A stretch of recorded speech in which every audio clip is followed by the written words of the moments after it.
بسم اللہ الرحمن الرحیم۔ السلام علیکم۔ حضرت عمر فاروق رضی اللہ تعالی عنہ کے قاتل کا مزار کیوں بنایا گیا؟ ناظرین، حضور سرور کائنات حضرت محمد صلی اللہ علیہ وسلم کا جب وصال ہوا اور آپ کے جسد اطہر کو جب قبر مبارک میں رکھ کر مٹی گرائی جانے لگی، عین اس موقع پر ایک صحابی حضرت مغیرہ بن شعبہ رضی اللہ تعالی عنہ نے اپنی انگوٹھی قبر مبارک میں گرا دی۔ امیر المؤمنین حضرت علی کرم اللہ وجہ الکریم اس موقع پر موجود تھے۔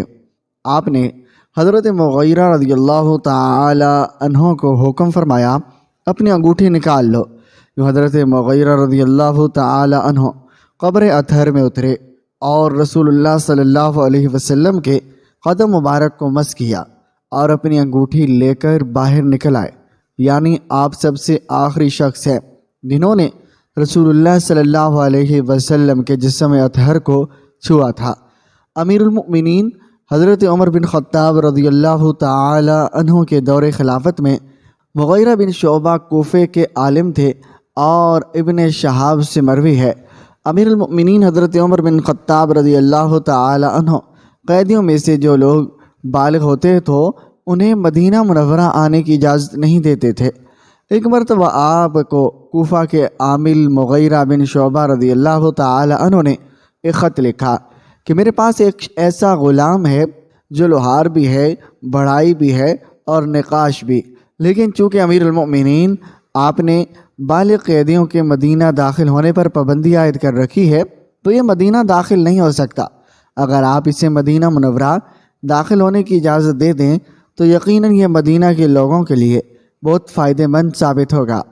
امیر المؤمنین حضرت عمر بن خطاب رضی اللہ تعالی عنہ نے جب اس شخص کے بارے میں اپنے عامل سے اتنا کچھ سنا تو خیال کیا ایسا شخص یقیناً مدینہ منورہ کے واسیوں کے لیے نہایت فائدہ مند رہے گا۔ چنانچہ آپ نے اس غلام کاریگر کو مدینہ منورہ داخل ہونے کی اجازت دے دی۔ حضرت مغیرہ رضی اللہ تعالی عنہ نے اجازت ملتے ہی اسے مدینہ داخل کر دیا اور اس پر 100 درہم ماہوار خرچ مقرر کر دیا، اور ابھی اس غلام کاریگر کو مدینہ آئے ہوئے کچھ ہی عرصہ ہی گزرا تھا کہ وہ امیر المؤمنین حضرت عمر بن خطاب رضی اللہ تعالی عنہ کے پاس یہ شکایت لے کر پہنچ گیا، میرے آقا مغیرہ بن شعبہ رضی اللہ تعالی عنہ نے جو مجھ پر خراج کر کے رکھا ہے وہ بہت زیادہ ہے جو میں ادا نہیں کر سکتا۔ امیر المؤمنین حضرت عمر بن خطاب رضی اللہ تعالی عنہ نے اس سے دریافت فرمایا، بتاؤ تم کیا کیا کام جانتے ہو؟ وہ عرض کرنے لگا، میں فلاں فلاں کام جانتا ہوں۔ اس نے وہ تمام کام گنوا دیے جن کے بارے میں حضرت مغیرہ بن شعبہ رضی اللہ تعالی عنہ نے بیان کیا تھا۔ امیر المؤمنین حضرت عمر بن خطاب رضی اللہ تعالی عنہ نے فرمایا، یہ جو کام تم بتا رہے ہو تم جانتے ہو، ان میں مہارت رکھتے ہو اور ان کی نوعیت کے لحاظ سے دیکھا جائے تو تمہارا اخراج بالکل بھی زیادہ نہیں ہے۔ اور وہ غلام یہ سن کر ناراض ہو گیا اور ہر بڑھاتا ہوا واپس چلا گیا۔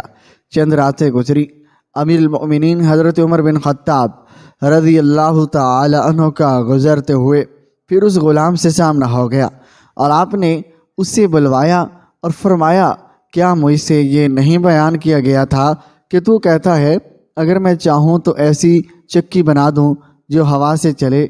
اور غلام ناراض اور ترشروع ہو کر امیر المؤمنین حضرت عمر بن خطاب رضی اللہ تعالی عنہ کی طرف متوجہ ہوا اور جواب دیا، میں آپ کے لیے ضرور ایک ایسی چکی بناؤں گا جس کو لوگ بیان کیا کریں گے۔ اور یہ کہہ کر غلام نے پشت پھیری اور چلتا بنا۔ امیر المؤمنین حضرت عمر بن خطاب رضی اللہ تعالی عنہ اپنے ہمراہ ساتھیوں کی طرف متوجہ ہوئے اور فرمایا، اس غلام نے مجھے ابھی قتل کی دھمکی دی ہے۔ امیر المؤمنین حضرت عمر بن خطاب رضی اللہ تعالی عنہ کو دھمکی دینے والا غلام ابو لولا فیروز تھا۔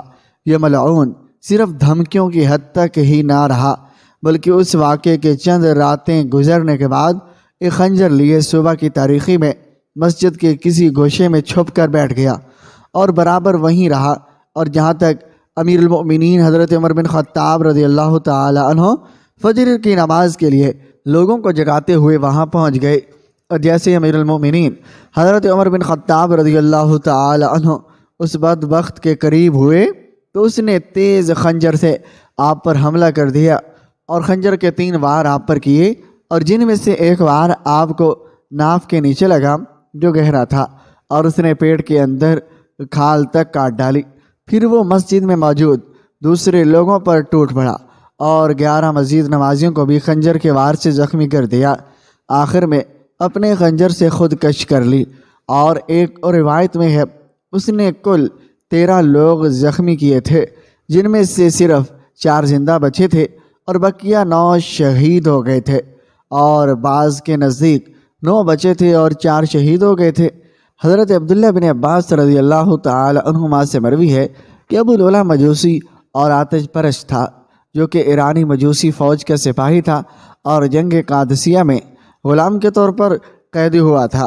حیرت ہے کہ اس ملعون مجوسی کو ایک خاص مکتبہ فکر سے تعلق رکھنے والے لوگ بابا شجاع الدین کے نام سے یاد کرتے ہیں، یعنی کہ اسے بابا شجاع الدین کا بہادر سپوت کہہ کر یاد کیا جاتا ہے۔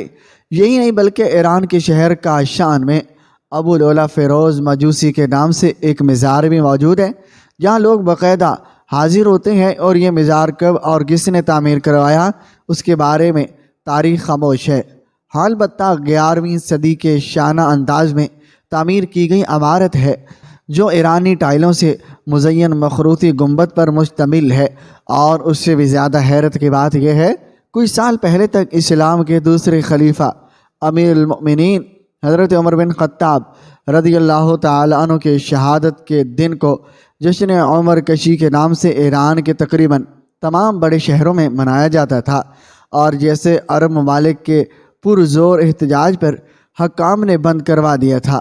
سن 2010 میں مسلمان علماء کے ایک عالمی تنظیم نے ایرانی حکومت سے اپیل کی کہ فیروز مجوسی کی مزار کو مسمار کر دیا جائے، لیکن ایرانی حکومت نے ان کا مطالبہ ماننے سے انکار کر دیا، اور اس کے بعد جامعۃ الازہر نے بھی اس مقبرے کو گرانے کا مطالبہ کیا اور ایران سے ہر قسم کی سفارتی تعلقات ختم کر دیے، جس کی وجہ سے ایرانی حکومت نے ابو لولہ مجوسی کی مزار کو مسمار تو نہ کیا، ہاں البتہ اسے بند کر کے وہ جگہ مقامی پولیس ہیڈ کوارٹر میں تبدیل کر کے دی، اور فیروز مجوسی کے نام سے منسوب یہ مزار کم سے 60 کلومیٹر کے فاصلے پر کاشان فنس روڈ ایران میں واقع ہے، اور جسے آج بھی ملاحظہ کیا جا سکتا ہے۔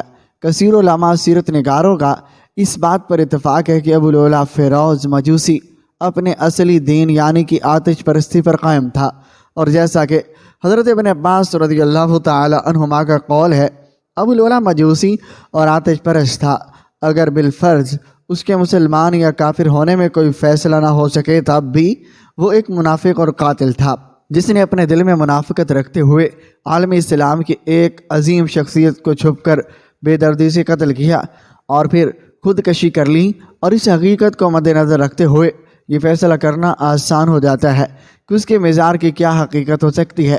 ایک دفعہ کی بات ہے، ایک بدو تھا جس کی بیوی حاملہ تھی اور بچے کی پیدائش کا وقت قریب ہے، اور جبکہ گھر میں 1 روپیہ بھی نہیں تھا، اور اس کے پاس اب یہ لوگ پریشان تھے اور گھر میں 1 پیسہ بھی نہیں تھا، جبکہ بچے کی پیدائش کا وقت قریب ہے۔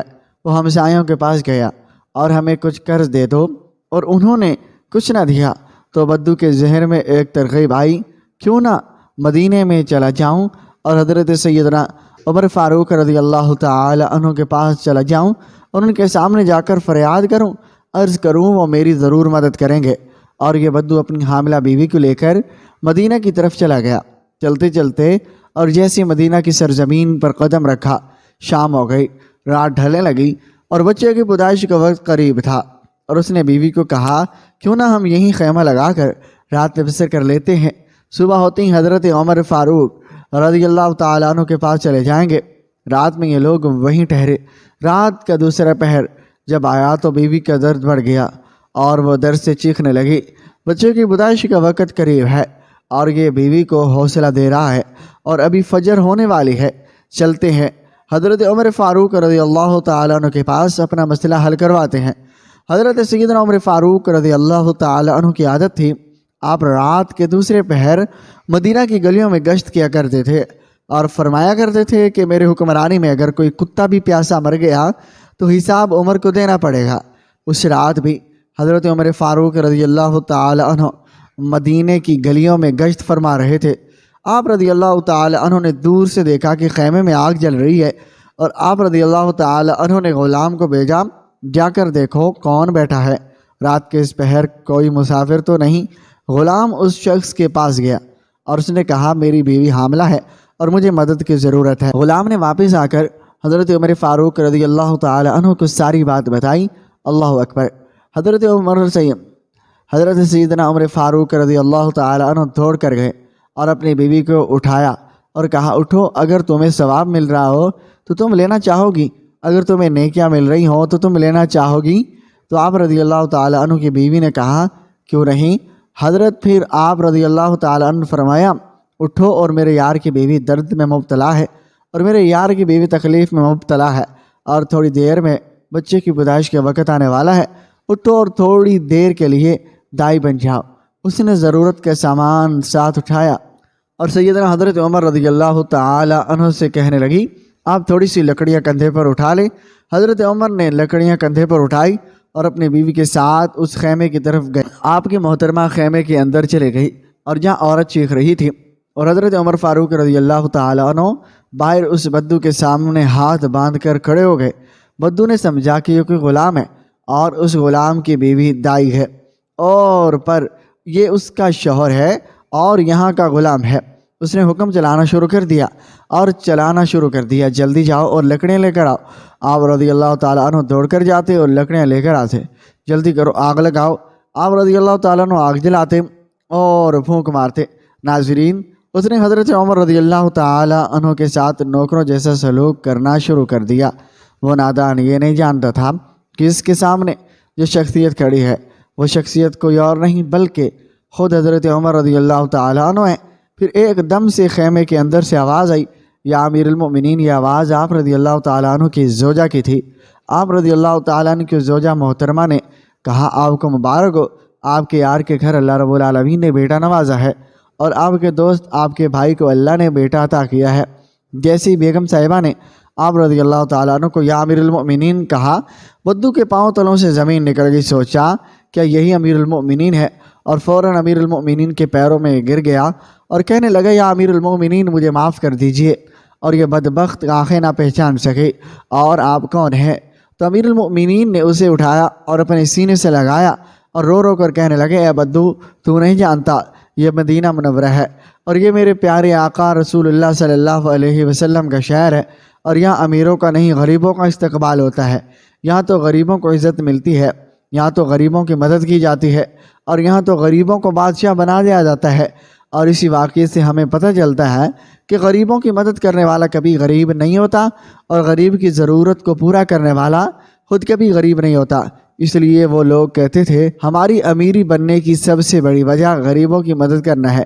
تیسرا کام تھا کہ وہ اپنی اولاد کو حلال لقمہ کھلایا کرتے تھے۔ چوتھا کام وہ اپنے والدین کی خدمت کیا کرتے تھے۔ پانچواں کام وہ کبھی نماز میں سستی نہیں کرتے تھے۔ اللہ رب العالمین سے دعا ہے کہ اللہ ہم سب کو بھی ان 5 کام پر عمل کرنے کی توفیق عطا فرمائے اور اپنے بندوں کی ان فہرست میں شامل فرمائے جن پر اللہ تعالیٰ کا انعام ہو۔ آمین۔ ناظرین، کمنٹ سیکشن میں اللہ تعالیٰ کے 99 ناموں میں سے ایک نام ضرور ٹائپ کریں۔ شکریہ، اللہ حافظ۔